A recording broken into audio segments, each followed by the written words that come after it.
Ever wondered how far should you run during half marathon training?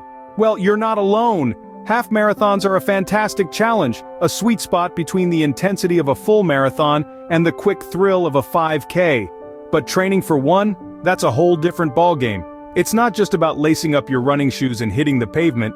It's about understanding your body, your endurance levels, and just how far you can push yourself without tipping over into the danger zone. It's a delicate balance, and knowing the right distance to run during your training is crucial. It can be the difference between crossing the finish line with a triumphant smile or hitting the dreaded wall.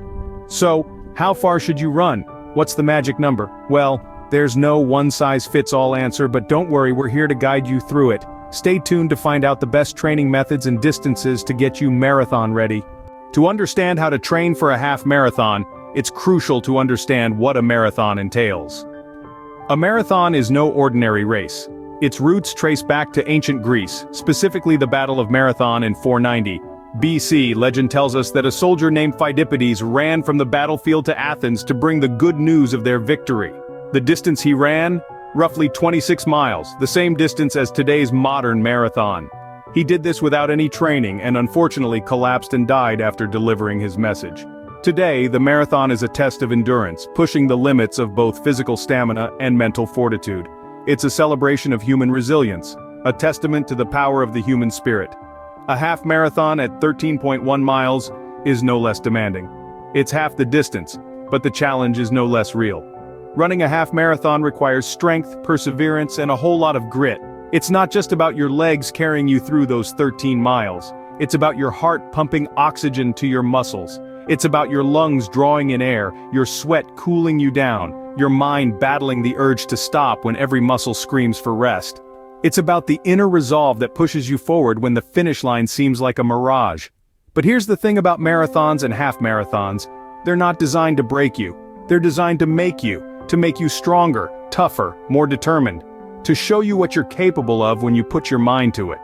Half marathons also bring communities together. They promote fitness, foster camaraderie, and often support charitable causes.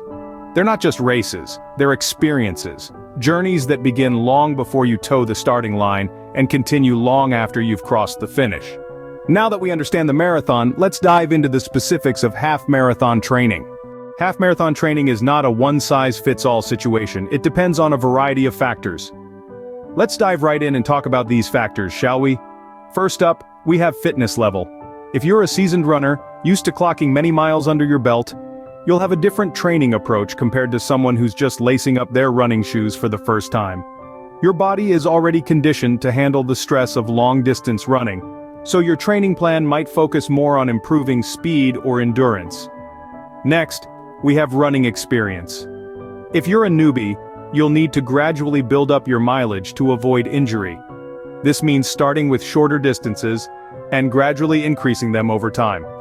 On the other hand, if you've been running for years, you might be able to handle a more aggressive training plan. Then, we have individual goals. Are you aiming to simply finish the race, or are you gunning for a specific time? Your goals will play a pivotal role in shaping your training plan. If you're aiming to finish, your plan might focus more on building endurance. If you're aiming for a specific time, your plan might include more speed work. The importance of a personalized training plan cannot be overstated. It takes into account your unique circumstances, your fitness level, running experience, and individual goals. It's tailored to you, ensuring you get the most out of your training without risking injury or burnout. You see, training for a half marathon isn't just about running a certain number of miles each week. It's about striking a balance between pushing your limits and taking care of your body. It's about knowing when to push harder and when to take a rest day. It's about setting a goal and working towards it, one step at a time. Remember, the goal is to cross the finish line, not to burn out midway.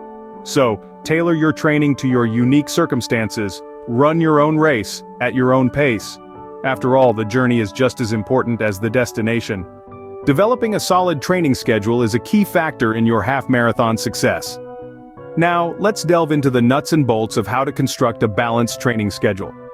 Think of your training plan as a finely tuned symphony, each element playing its part in harmony to create a beautiful performance, which in this case, is your successful half-marathon. First, let's talk about rest days. Rest days are like the pauses in music. They provide balance and prevent the melody from becoming chaotic and exhausting. In running terms, rest days are when your body repairs and strengthens itself in response to the training stress. It's not just about avoiding overuse injuries, but also about giving your body a chance to adapt and grow stronger. Next, let's consider cross-training days. These are the equivalent of the different instruments in an orchestra, each adding a unique sound, or in this case, a different skill set. Cross-training activities like swimming, cycling, or strength training can enhance your running by improving your overall fitness and reducing the risk of injury. They diversify your training, making you a more well-rounded athlete. Finally, it's crucial to gradually increase your running distances. This is like the crescendo in a symphony, building up the intensity and volume gradually to a peak. In running, a sudden increase in distance or intensity can lead to injuries. Instead, follow the 10% rule. Increase your weekly mileage by no more than 10% from the previous week. This allows your body to adapt to the increased workload without causing undue stress. But remember, just like a symphony needs a conductor, your training schedule needs you to guide it. Listen to your body, adjust your schedule as necessary, and don't be afraid to take an extra rest day if needed.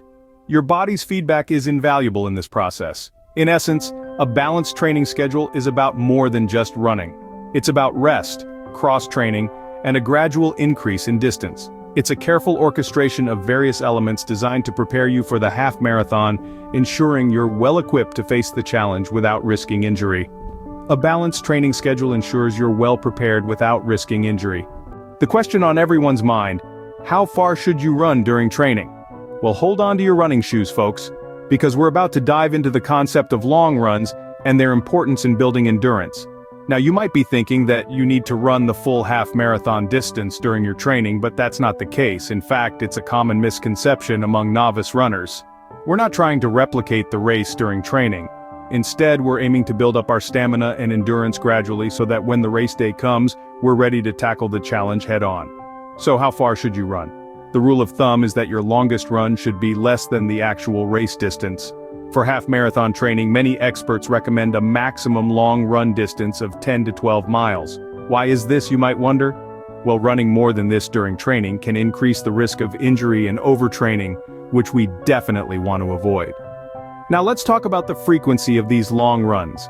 Typically, it's a good idea to include a long run in your training schedule once a week. This helps your body to adapt to longer distances gradually, and remember, the key here is gradual increase.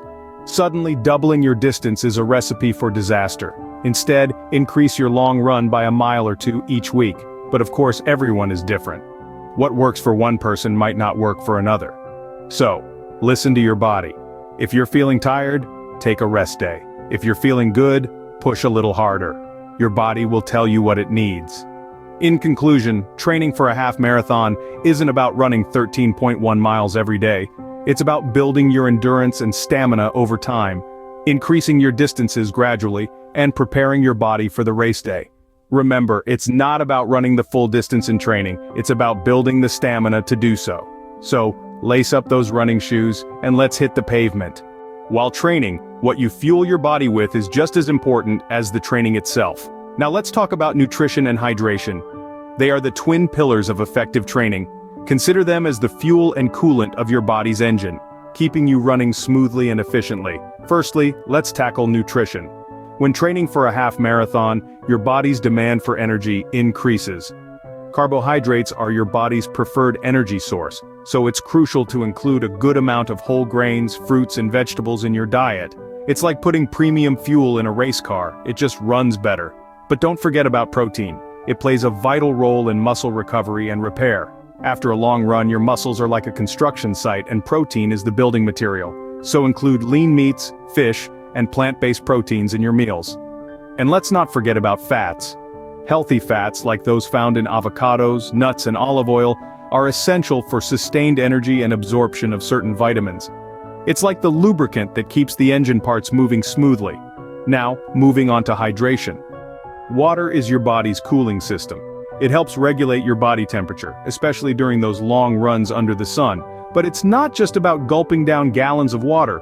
Overhydration can lead to a condition called hyponatremia, which can be dangerous. So, drink to thirst and include electrolytes in your hydration plan to replace those lost in sweat.